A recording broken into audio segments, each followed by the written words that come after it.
Assalamualaikum warahmatullahi wabarakatuh. Alhamdulillah wassalatu wassalamu ala habibina al-Mustafa Rasulullah Muhammad ibn Abdullah wa ala alihi wa sahbihi wa wala. Asyhadu an la ilaha illallah wahdah sadaqa wa'dah wa nasara 'abdah wa a'azza jundahu wa hazama al-ahzab. Amma ba'd,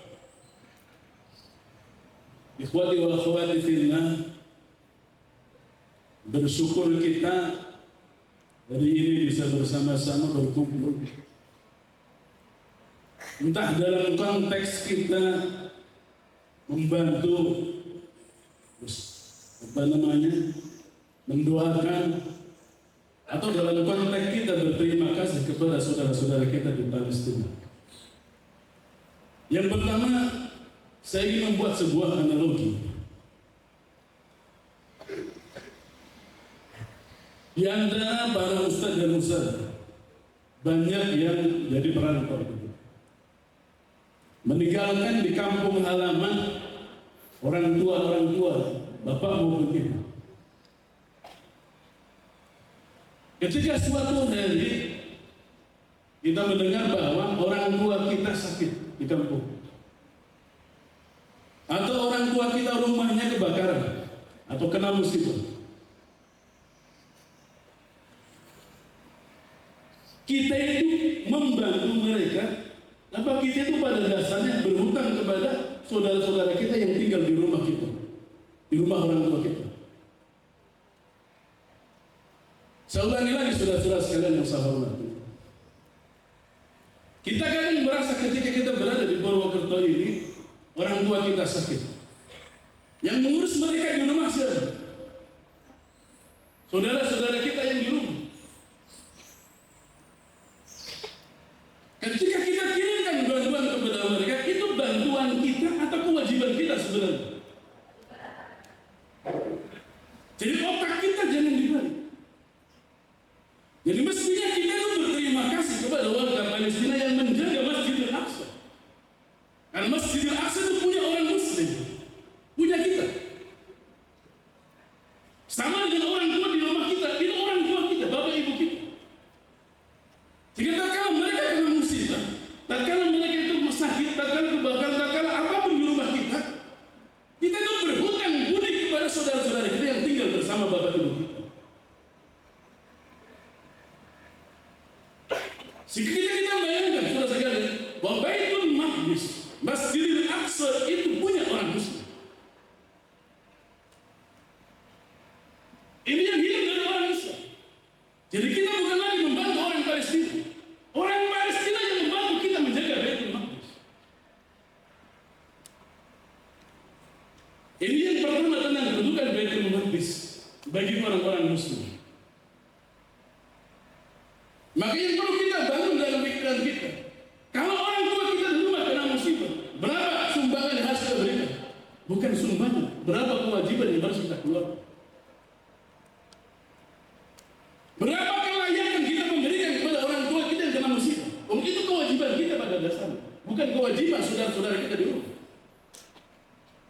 Baitul Maqdis itu bukan kewajiban orang Palestina, kewajiban kita, orang Muslim. Maka hal ini mendasar, dan saudara sekalian yang saya hormati, tidak perlu kita merasa kasihan kepada orang-orang Palestina. Mereka lebih terhormat dari kita. Kalau kita bayangkan, antum jadi orang Palestina, Bapak, yang lebih menyakitkan dari serangan Yahudi adalah sikap orang-orang Muslim yang diam, atau sikap saudara-saudara mereka yang tidak membantu. Dengan antum menunggu bapak ibu di rumah, kemudian bapak ibu di rumah, rumahnya dibakar atau dicuri rumah,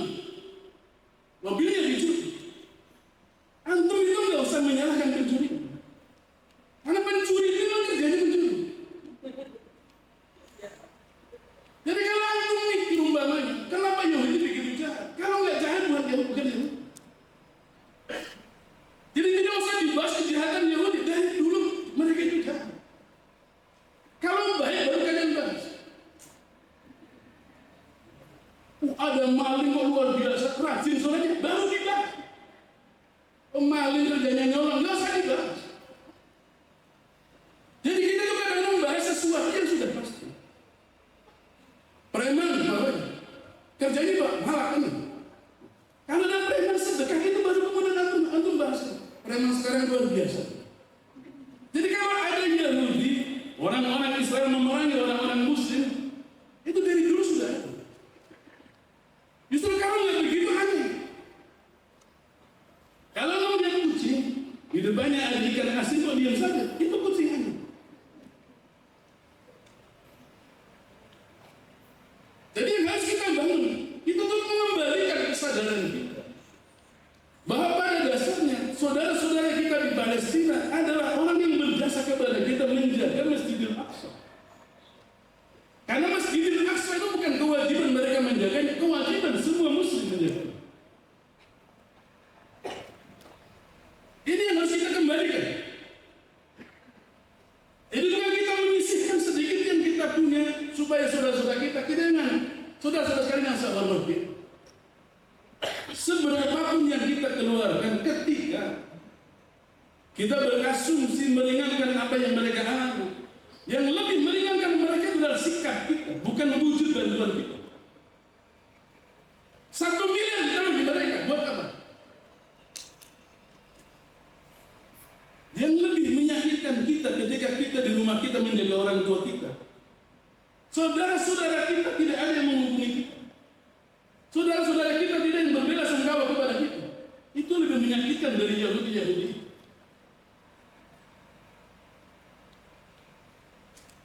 Teman-teman sekalian yang saya hormati, jadi jangan sampai kita menjadi seorang muslim, menjadi seorang saudara yang kejam terhadap saudaranya, melebihi kejamnya Yahudi kepada Palestina.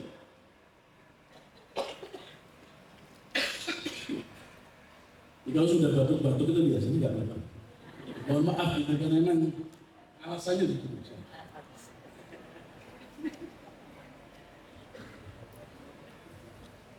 Jadi saya tidak minta antum itu membantu atau berinfak ala kadarnya. Lagi banyak saja itu sedikit manfaat, apalagi ala kadarnya.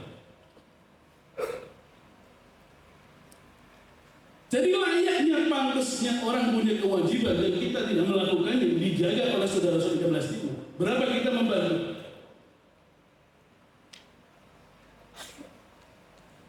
Dan sekali lagi saudara-saudara sekalian,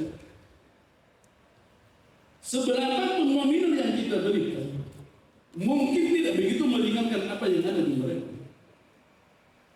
Tapi meringankan apa yang ada di kita.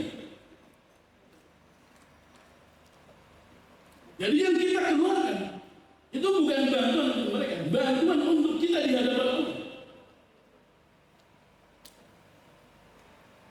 Jadi jangan bilang kasihan mereka tidak kasihan, kita yang kasihan, punya kewajiban kita tinggalkan.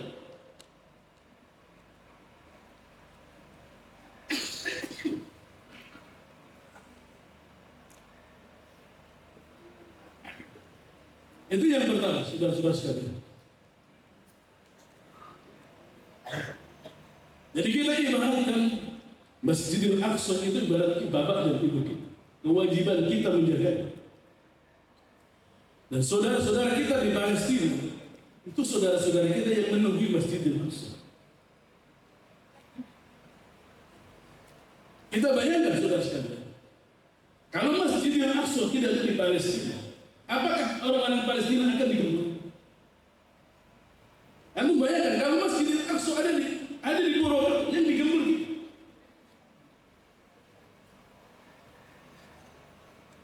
Sehingga sekali lagi kita catat bahwa menjaga Masjidil Aqsa bukan kewajiban orang Palestina, tapi kewajiban setiap muslim.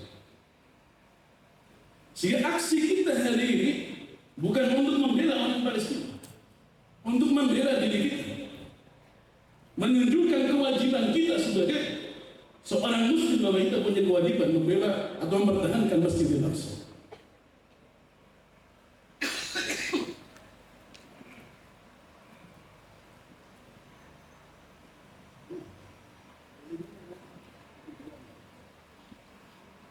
Kemudian yang kedua, hadirin yang saya hormati,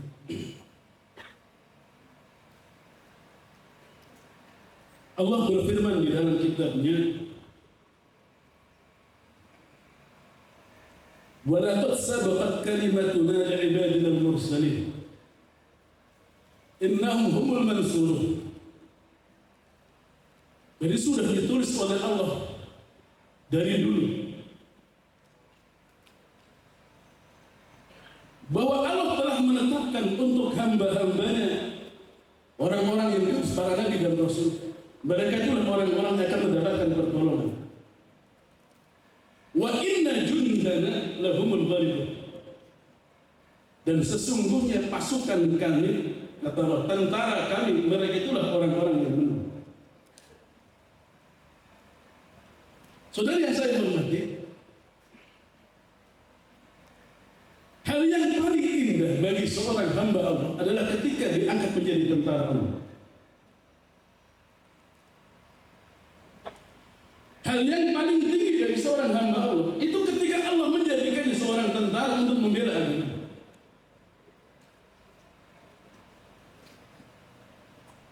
Yang sekarang ini harus kita sadari, saudara-saudara sekalian, bahwa saudara-saudara kita di Palestina, mereka itu mati bukan dengan kesedihan, mereka itu mati dengan kebanggaan.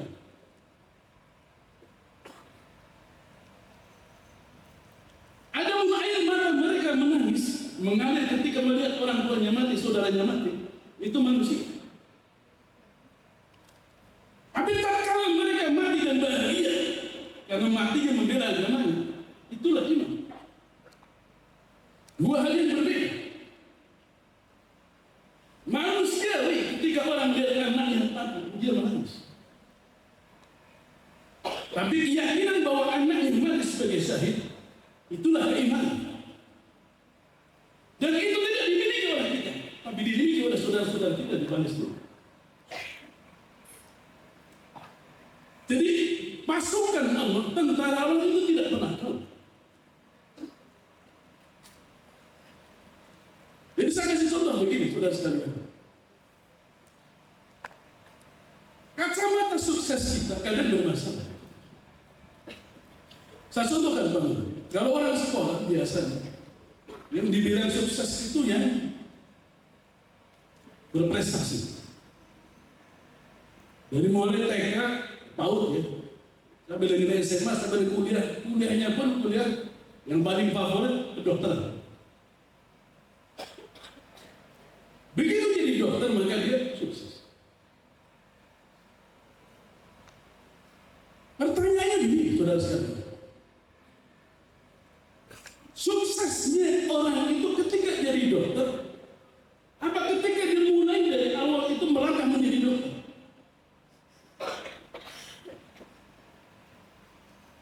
Atau selama di jalur dia menuju fakultas kedokteran atau menjadi dokter, dia berada dalam kesuksesan?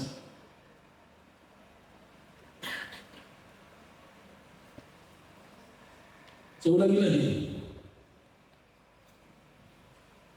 Umpamanya orang mau sukses jadi dokter, itu diukur ketika nanti dia jadi dokter baru dikatakan sukses. Atau dari kecil dia, PAUD umpamanya, TK, SD, semuanya nilainya bagus. SMP nilainya bagus. SMA masuk biologi nilainya bagus. Belum masuk fakultas kedokteran, kemudian jadi dokter. Nah, dimulai dari dia sekolah atau dimulai dari dia menjadi dokter?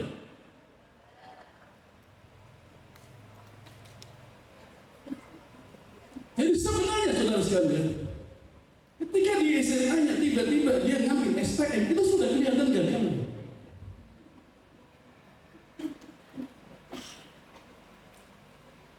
Jadi umpamanya TK bagus, SD bagus, SMP bagus, tiba-tiba STM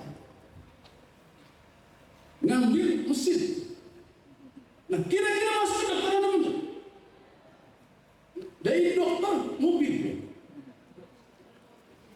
gitu ya.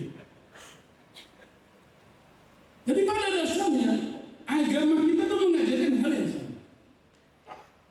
Jadi orang suka selamat itu, orang beruntung itu bukan di akhir, tapi selama di jalur kesuksesan maka dia itu sukses. Sehingga tidak ada dakwah, tidak ada jihad yang gagal, itu tidak ada. Selama orang itu berjuang mempertahankan agama Allah dan niatnya tidak melenceng, maka dia adalah fisabilillah dan dia ada di jalur surga.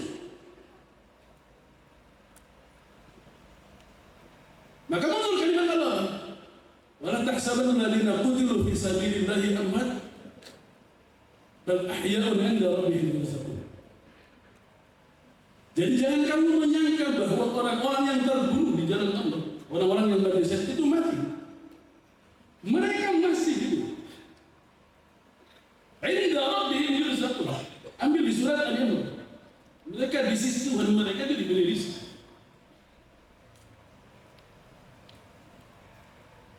Tidak Allah membedakan. Jadi sudut pandang kita yang harus kita luruskan bahwa mereka itu bukan mati sia-sia. Mereka itu mati menjadi kebaikan. Itulah mati yang paling dirindukan. Maka sekali lagi saudara-saudara sekalian, bahwa bisa jadi mereka melihat kita itu ada. Saya contohkan saudara.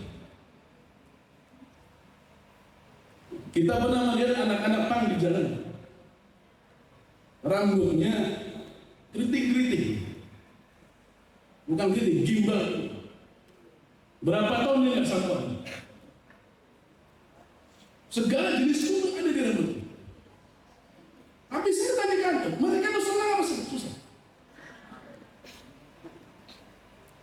Jadi yang kayak begini, cakep-cakep gagal-gagal saling main. Mereka itu jarang main.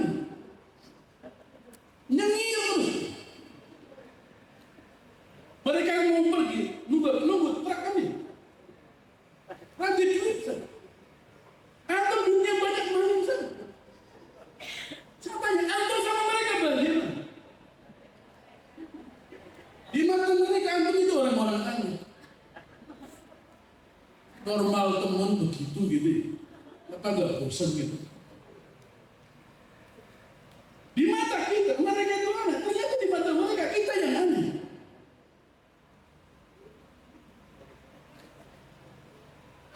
Jadi banyak kalau saudara-saudara sekalian, jangan melihat kacamata kita, melihat kondisi orang dengan kacamata kita.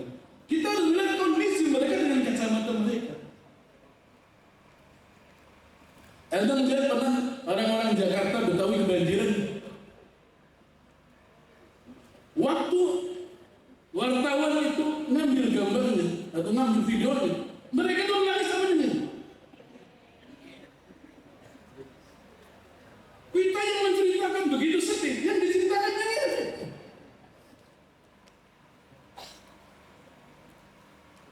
Artinya begini saudara sekalian. Dari kisah tentang Nabi Musa alaihissalam, dikejar-kejar oleh Fir'aun. Dari kisah Nabi Ibrahim alaihissalam, diserang oleh Namrud. Semua para nabi itu mendapatkan nasib yang sama. Tetapi Allah kata mereka itu orang-orang yang beruntung. Kesalahan kita ketika berpikir yang beruntung itu Fir'aun atau Musa.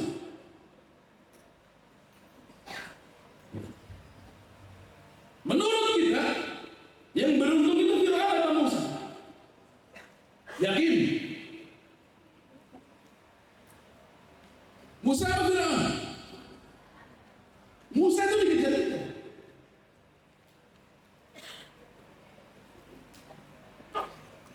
Yang lari dikejar-kejar Fir'aun atau Musa? Kenapa beruntung lari dia?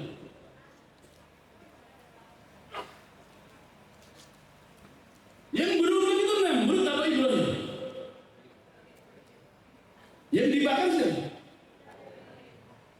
Yang bakar siapa? Dan yang beruntung siapa?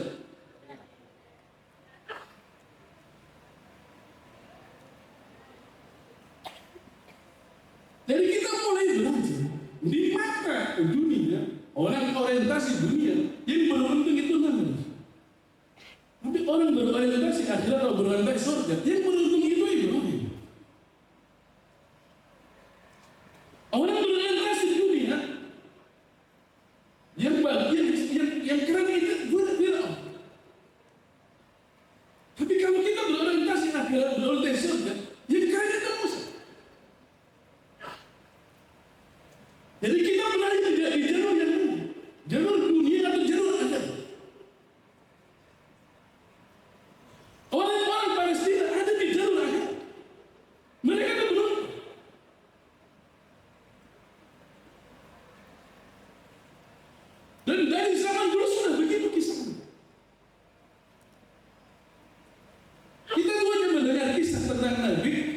Yang keren itu cuma Sulaiman kan?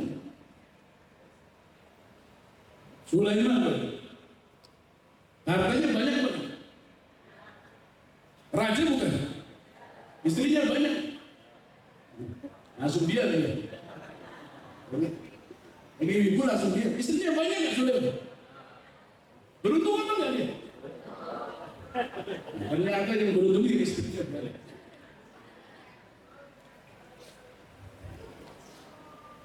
Jadi kalian ini dalam kacamata kita, di antara nabi yang beruntungnya cuma Sulaiman.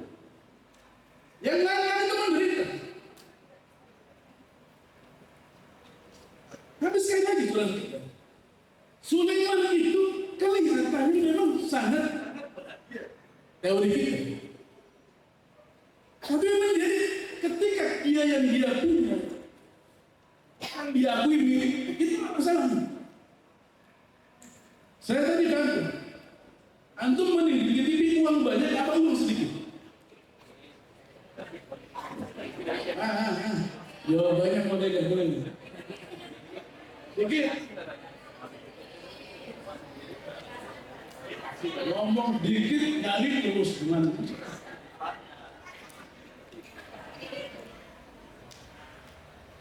Jadi ketika kita ngomong di TV, kita milih yang sedikit. Tapi karena kita tidak merasa dititipi, punya orang aja ditimbang. Jadi mari kita bermain sudut pandang. Sudut pandang yang harus kita ambil adalah sudut pandang bahwa mereka itu di sudut pandang orang-orang yang beruntung. Kenapa? Karena orientasinya ada di surga. Sehingga jangan sampai kita bercita-cita kayak Fir'aun, bercita-cita kayak Namrud. Itu sukses dunia. Akhirnya di mana? Tapi lihatlah Musa alaihissalam, lihatlah Ibrahim alaihissalam, sampai Nabi Isa dikatakan Al-Masih. Kenapa? Selalu dikejar-kejar. Katanya, kasih lihat Nabi Isa. Ternyata di kita diperingati dengan wafatnya Nabi Isa.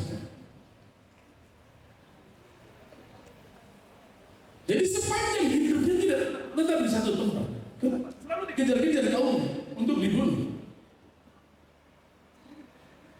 Tapi sekali lagi, itu jalur orang-orang sukses. Itu jalur orang-orang beruntung, jalur para nabi. Yang dikatakan oleh Allah, innahum lahumul mansurun. Mereka itulah orang-orang yang mendapatkan kemenangan. Maka kalau kita lihat umpamanya, contoh sederhana, Anda contohkan yang paling sederhana saja. Karena antum semuanya guru, lihat di kelas. 10 ranking pertama dengan 3 ranking terakhir. Itu masa depannya sudah mana?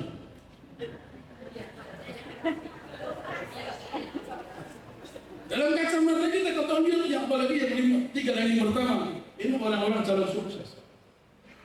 Tapi kadang-kadang hidup kita itu berubah ketika yang kita anggap paling masalah ketika sekolah, ternyata paling kaya kita. Bikin sekolah lagi. Yang paling kita cuma jadi guru. Yang bodoh bikin sekolah. Yang lanjut jadi kepala sekolah siapa? Bukan Ustaz Fahmi loh, ya kan udah bukan.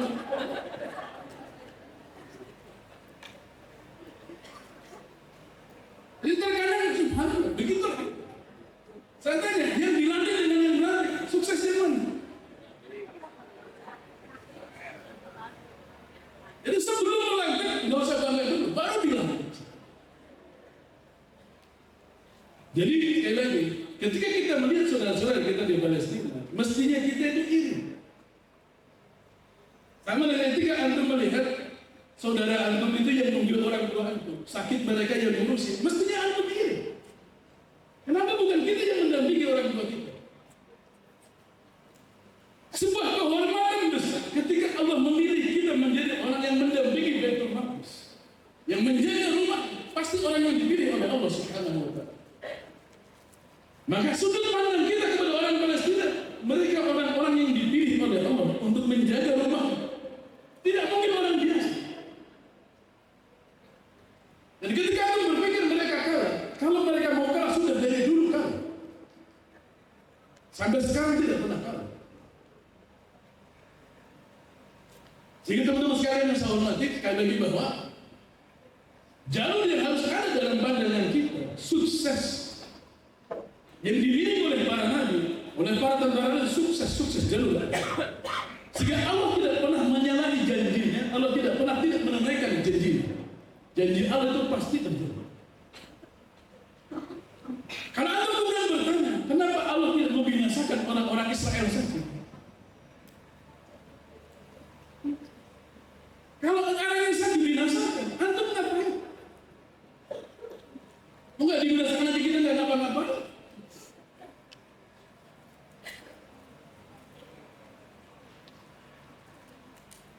Jadi muncul ayat yang disebut oleh tadi, wakil kan ayat mudahiluha bainan nas. Itu adalah hari yang diputar oleh Allah di antara manusia. Waliya'lamallahu alladziina aamanu wa yattakhidha minkum syuhada. Diputar begitu supaya apa? Supaya Allah tahu siapa orang-orang yang yakin kepada Allah. Dan Allah menjadikan dari orang-orang mukmin sebagian itu menjadi orang-orang yang syahid. Jadi kalau tiba-tiba antum bayangkan bagaimana kalau Israel itu diiringi burung ababil, kayak Abraham gitu. Di surat Al-Fil kita melihat bagaimana Abraham itu dikirim oleh Allah hanya oleh burung. Bagi Allah itu sangat mudah. Tapi sekali lagi bahwa Allah menjadikan semua itu bukan untuk melihat kebesaran Allah, lebih melihat amal kita ngapain. Dan sekali lagi bahwa kewajiban kita kepada Masjidil Aqsa yang harus kita tunaikan, dan sekali lagi bahwa mestinya kita berterima kasih kepada saudara kita di Palestina yang menjaga Masjidil Aqsa. Maka hari ini kita berkumpul bukan untuk mendoakan mereka saja, tapi untuk bagaimana berterima kasih caranya kepada mereka. Kalau kita kehilangan uang kita, mereka kehilangan nyawa mereka, nyawa saudara mereka, nyawa orang tua mereka. Dan bentuk empati yang kita berikan kepada mereka, mari kita selayaknya seorang saudara, sepantasnya seorang saudara yang berterima kasih karena sudah dijagakan Masjidil Aqsa untuk kita. Demikian yang bisa saya sampaikan. Assalamualaikum warahmatullahi wabarakatuh.